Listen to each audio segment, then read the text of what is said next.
Hi friends, ఈరోజు మనం ఒక చక్కటి కథ మహాభారతం నుంచి సుందోపసుందుల కథ విన్నారా ఎప్పుడైనా? ఓకే, మళ్ళీ ఇంకొకసారి చెప్పుకుందాం.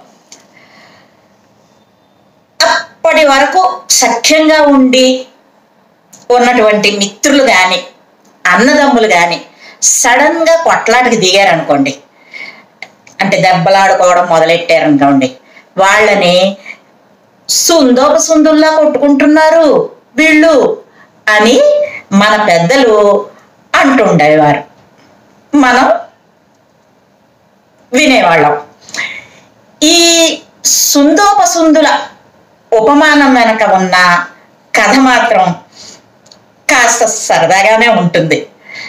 ఆ సరదా వెనక ఒక ధర్మ సూక్ష్మం కూడా దాగి ఉంది. అది ఇప్పుడు మనం తెలుసుకుందాం. పూర్వం హిరణ్యకశిపుని వంశంలో నికుంభుడు అని ఒక రాక్షసరాజు ఉండేవారు. ఆయనకి 2 పుత్రులు. వాళ్ళే సుందుడు, ఉపసుందుడు.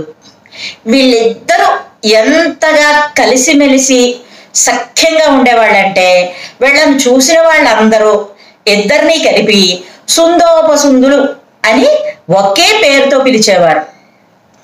ఒకేలా చూసేవారు.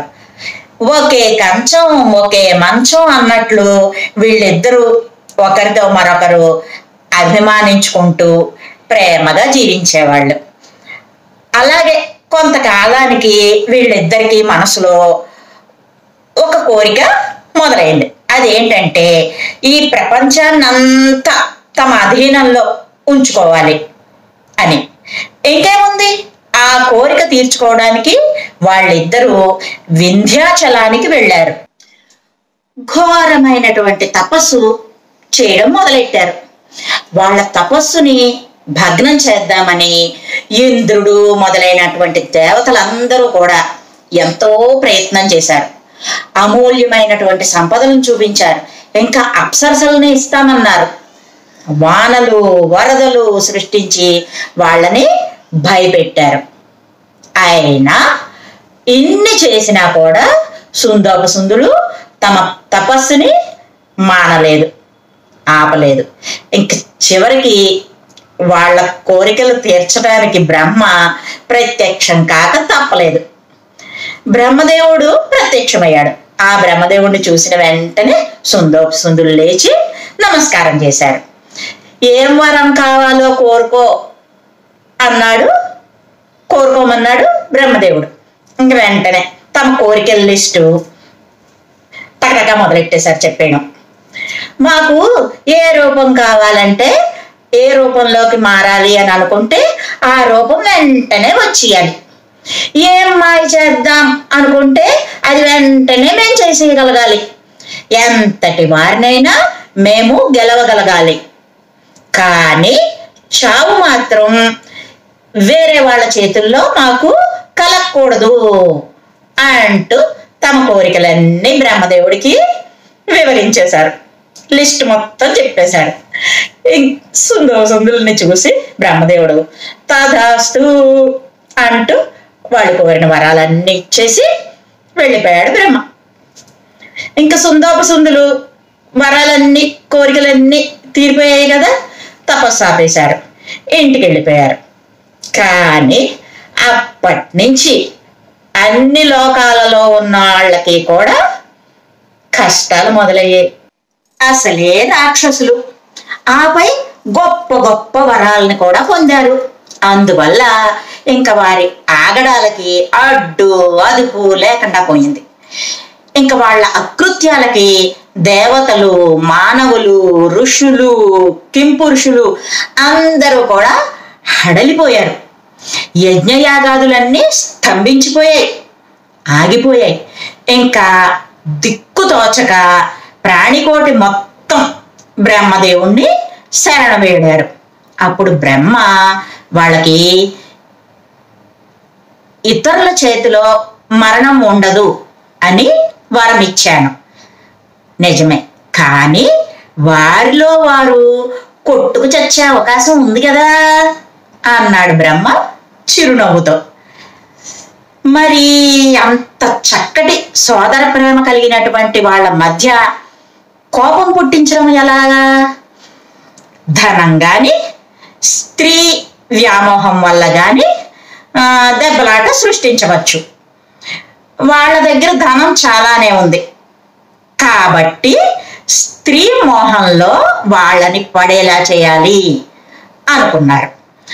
ఇంకా కార్యాన్ని అమలు చేయడానికి సరిపడే విధంగా ఒక అద్భుత సౌందర్య రాశిని సృష్టించమని బ్రహ్మ విశ్వకర్మని కోరాడు.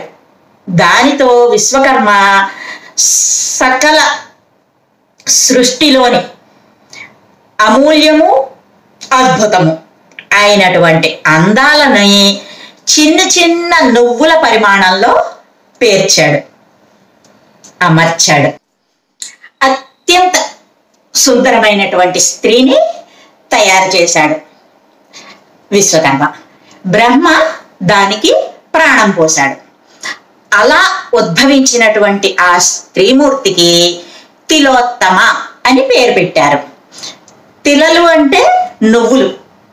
అంత పరిమాణంలో పేర్చి అందంగా అందాలని కూర్చి తయారు చేసినటువంటి అందాల రాశి కాబట్టి ఆ అమ్మాయికి ఆ పేరు పెట్టారు.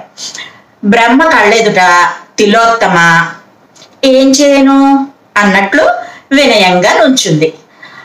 ఆవిడికి అప్పుడు సుందోపసుందుల గురించి చెప్పాడు బ్రహ్మ. ఆమెను తన అందంతో వారిద్దరి మనసుల్ని వశం చేసుకొని వారి మధ్య పోట్లాట వచ్చేలా చేయమన్నాడు. సరేనని సుందోపసుందులు ఉండే చోటుకు వెళ్ళింది తిలోత్తమ. అంత అందమైన అద్భుత సౌందర్య రాశిని తిలోత్తమని చూడగానే సుందోపసుందులకు మతిపోయింది. ఆమె నాదంటే నాదని ఆశపడ్డారు. అప్పుడు ఆవిడ సరే మీ ఇద్దరిలో ఎవరు బలవంతులో మీరే తేల్చుకోండి అని వాళ్ళని పోట్లాటకి ఉసిగొల్పింది. ఇంకేముంది, తిలోత్తమ కోసం నాకే దక్కాలి అనేటటువంటి కోరికతోటి ఇద్దరు తగవబడ్డారు. ఒకళ్ళపై ఒకళ్ళు కలబడ్డారు. ఇద్దరు అపర పరాక్రమవంతులు, వరసంపన్నులు. అందుకే ఇద్దరు కూడా ఒకరి మీద ఒకరు ఓడిపోయారు. ఒకరి చేతిలో ఒకరు చంపబడ్డారు. మోహం అనేటటువంటి బలహీనత ఎంతటి అన్యోన్య బంధాన్నైనా కూడా దెబ్బతీస్తుంది అని మనకు ఈ సుందోపసుందుల కథ చెబుతోంది. ఆ మోహానికి కారణం స్త్రీ కావచ్చు, ధనం కావచ్చు, ఇంకా అధికారం కూడా కావచ్చు. అందుకే మోహాన్ని అజ్ఞానం అని కూడా పెద్దలు చెబుతారు. ఎవ్వరూ కూడా మితిమీరిన కోరికలు ఇంకా అజ్ఞానానికి లోను కాకూడదు. లేదంటే తమకు తామే శిక్షణ వేసుకునేటట్లు పరిస్థితులు మారతాయి. ఇంతేనా ఈ కథ? బాగుందా? మహాభారతంలో ఇటువంటి మోటివేషనల్ స్టోరీస్ చాలా ఉన్నాయి. మనల్ని మనం మంచిగా మార్చుకోవడానికి ఇవి చాలా ఉపయోగపడతాయి. మరిన్ని కథలు మీకు చెప్పాలని ఉంది. మంచి మంచి వీడియోలు చేసి మీ ముందుకు వస్తా. Bye friends.